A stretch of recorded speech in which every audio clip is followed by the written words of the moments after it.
Yeah, magandang gabi sa inyong lahat mga kasikap. Nandito po tayo ngayon sa may C3 Caloocan Interchange. At ito po yung patungong North Harbor Link sa may Road 10 Tondo. Yan, diretso patungo doon. Tapos dito naman sa ating gawing dito sa ating gawing kanan,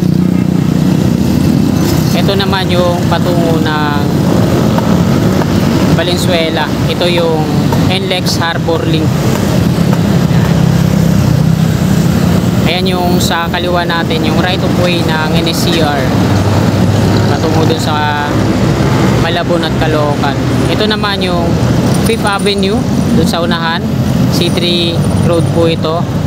Tapos dito naman sa kanan natin yung patungong Spanya.